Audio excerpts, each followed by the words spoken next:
Bonjour et bienvenue à cette formation Kobo Toolbox. Dans cette vidéo, nous allons parler de la création d'un compte individuel sur le serveur Kobo Toolbox et de la présentation de l'interface Kobo Toolbox. Pour commencer notre formation, nous allons démarrer notre navigateur. Après avoir démarré notre navigateur, nous allons à l'adresse kobotoolbox.org. Le premier affichage de l'interface du site kobotoolbox.org est en anglais. Donc, si vous voulez l'avoir en français, pensez à utiliser le navigateur Google Chrome qui est doté d'une extension de traduction qui se trouve ici.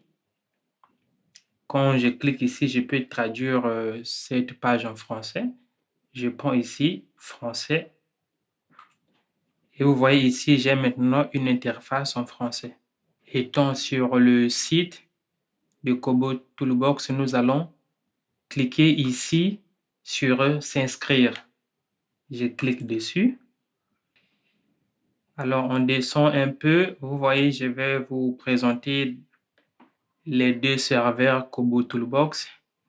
Donc, le premier serveur qui se trouve ici à notre gauche, ce serveur est destiné à une utilisation personnelle, exemple pour des étudiants, des chercheurs, pour faire vos tests et pour vos petits projets.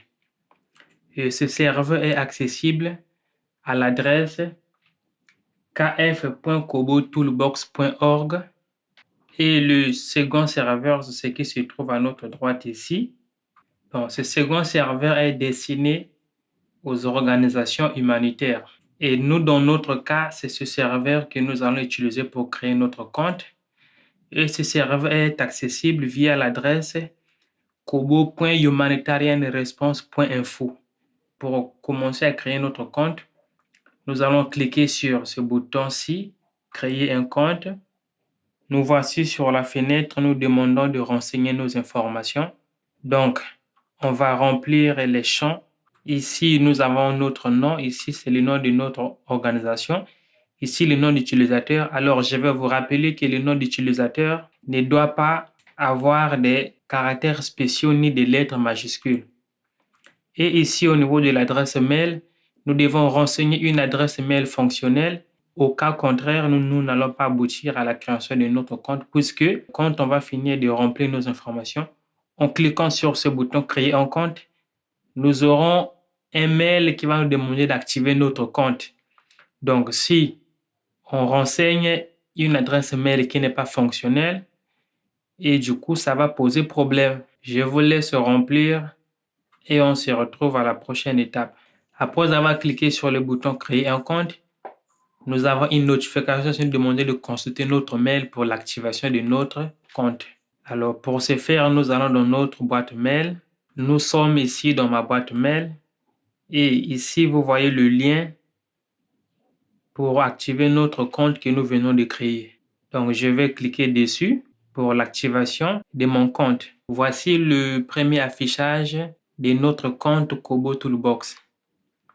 Vous voyez ici, le compte est totalement vide puisque nous venons de le créer et on n'a aucun projet créé.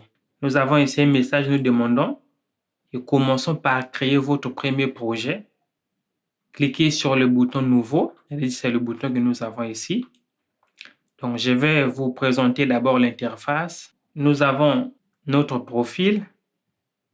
Ici, nous avons notre nom d'utilisateur et notre mail que nous avons eu à renseigner pendant la création. Ici, nous avons la langue. Donc, si la langue que nous avons ici ne nous convient pas, on peut changer la langue en cliquant sur ce bouton. Et ici, ça nous permet de nous déconnecter. Ici, dans les paramètres du compte, donc on peut cliquer dessus pour aller modifier le paramètre de notre compte. Et ici, nous voyons qu'on peut changer notre mot de passe et on peut modifier plein de choses ici.